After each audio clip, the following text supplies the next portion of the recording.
all the great things that are going on right now. And one of the great things that's happening is we've got some great Republican senators that are coming to Colorado to help get Henbach, whoever that is, elected. And I am really honored today. The most conservative senator in the United States Senate.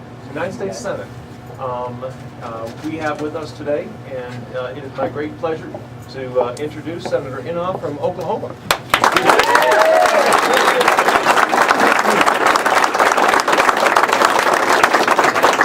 Well, I want you guys to know that we came out here because I came out here is because we're lonely. I was ranked the most conservative senator. That's right. But we have a lot more coming in this time, more than any other election in the history of this country. It's very, very exciting. I have to tell you guys that I've been in the Senate. I came in 1994. That was that great Republican year. You all remember that, don't you? It was a great year. As a contract year, that was. And but you know, it never occurred to me, I never dreamed that we would end up with someone in the White House with a huge majority who have to attack every institution that made America great. You know, it was right before we broke for this recess. I had in my office 5 groups of people, different times during that week. One was a group that was the insurance industry, one was the fiscal industry, one was the military, the defense contractors, one was the energy industry, and of course the healthcare industry. Each one of those groups thought they were the ones being targeted. They were the ones that they're trying to undermine. And yet, it's not them, it's everybody. And this is something I never thought I'd see in America. But you know, I think sometimes, and this is kind of my statement, and people don't understand it too well, but I think maybe America needed a shock treatment. And you know what? They got that shock. We were promised change, we just got it. Yeah. Well, you know, my wife and I have 20 kids and grandkids. And so I do these things not for Ken Buck and not for me, but for them and the next generation. And I see what's happening right now. People are talking about the Tea Party movement, and I just rejoice. You know, these are people who really know that we can't sustain what's going on today. How many people realize that in 2 years, this president, Barack Obama, just in 2 years, came out with a $3 trillion increase in the deficit? $3 trillion. That's more than all of the history of this country put together of deficits. All the presidents prior. And then the debt. The debt increased to $13.2 trillion. That is more increase than every president from George Washington to George W. Bush combined. Now, obviously we can't sustain it. And it's something that you look at that and you think, we've really got to do something about that. Every institution that makes America great is under attack. But I have to tell you this, that the 2 committees that I'm on, everyone in the Senate's on 2 standing committees. One is the Environment Public Works Committee. I'm the bad guy. These Tulsa people back here that are up here in Colorado now can tell you, it was 8 years ago this month that I said that this whole idea that global warming is caused by human gases is the greatest hoax ever interpreted.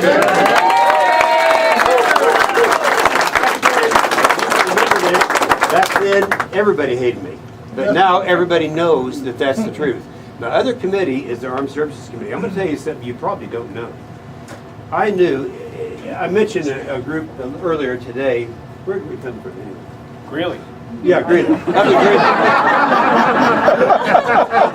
You know, a true liberal, you guys have to understand, a true liberal doesn't think you need a military at all. They think if all countries will stand in a circle and hold hands and unilaterally disarm, all threats will go away. They really believe that. Now, John Kerry won't say that, but he believes it. And so I knew that what would happen the month after President Obama took office, he would have his budget message.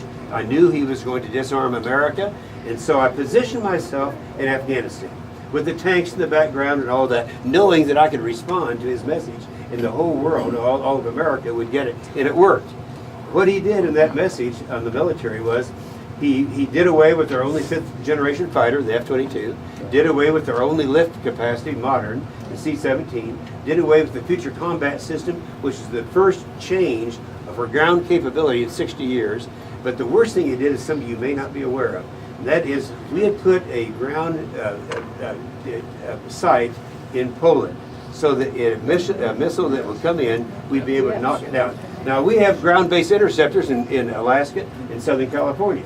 So something coming from that way, Ronald Reagan was right a few years ago, and he said, we're going to have to defend America. They're going to have missiles that will come in, we're going to have to knock them down. Well, that capability is here now. So anything coming from the west, we can knock down. But we are building that interceptor in Poland because something coming from the other direction, we don't have a way of knocking it down. And guess what, you guys? It was classified up to just a few weeks ago. Iran is going to have the capability of having a delivery system with a nuclear warhead that is capable of hitting eastern United States by 2015. That interceptor in Poland would have knocked that down. Now, that is the thing. I think history is going to reflect of all the bad things this president and this administration, with a strong majority of Democrats in the House and the Senate, have done, is that particular thing. I hope that I'm wrong on that. So anyway, right now we go out and we seek guys like Ken Buck here, and I'm just very excited because we're going to really make major changes. And I was one of them back in 1994. When I saw Republicans got a little greedy, they started, they started doing things that they're not acting like Republicans.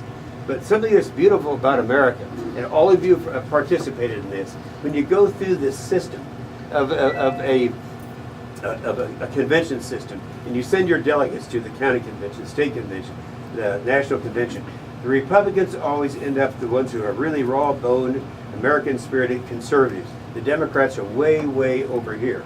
And the American people, Democrats and Republicans, are with us. And that's the significant thing that is taking place right now. We're not going to let what happened in the mid-90s happen again. And we have learned our lesson. They have learned their lesson, because I had already learned my lesson. So we're going to have this. And the last thing I want to tell you, and this is something that I know that many of you, I may lose credibility on this. I have a card that I carry with me. This is my card to victory here. This is how Republicans become a majority in the United States Senate. The ones I have in yellow here all have to win to make this happen. He is in yellow, and he is there. If we do not win this seat in Colorado, I don't think we're going to have control of the United States Senate. If we do, I can assure you that we will. And for the benefit of the media, some of the national media who's here, I'll even read the states, and you can say you heard it here first. Because Colorado is the key. It's the one where there's more money coming in from out of state, and there's a good reason for it that I know that Ken has already talked to you about. We're not going to let that happen. So we're all here to save America. And you guys are the ones in the trenches making it happen. And when I look at this group here, it reminds me of my group back in Oklahoma. They even look like it. So you guys are great, and just keep doing what you're doing. And Ken, I'm looking forward to serving you. Thank you. Thank you.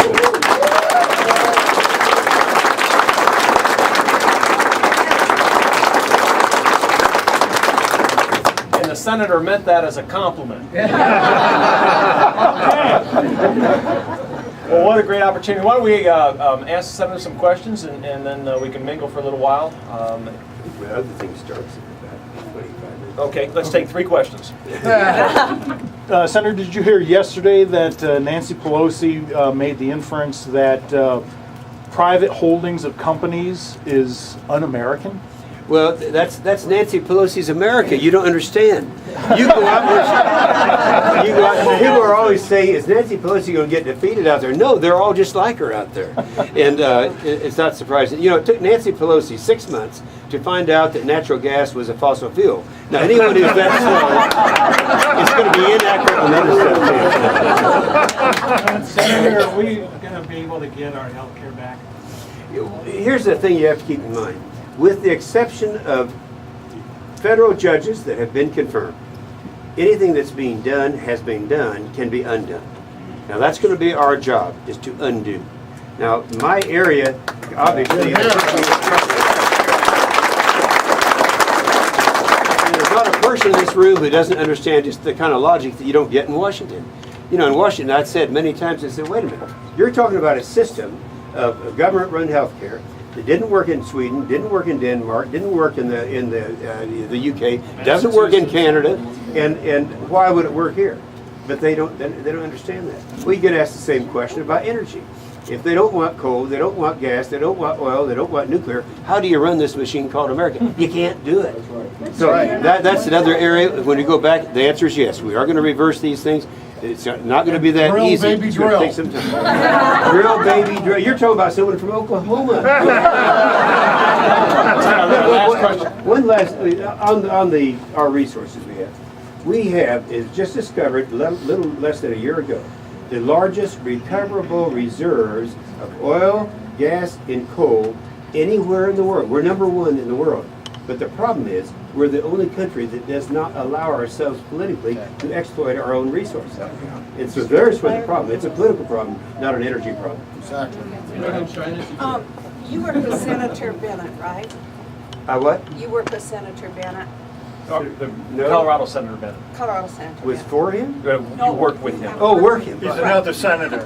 Oh, okay. Yeah, the president senator, the appointed one. Yeah. Is he for cap and trade? Okay, I mean, is he for Card check. card check? Yeah, Or is yeah. he not? Well, let's stay with cap and trade for a minute. Well, card Cap check and trade not is the largest, would be the largest tax increase in the history of America.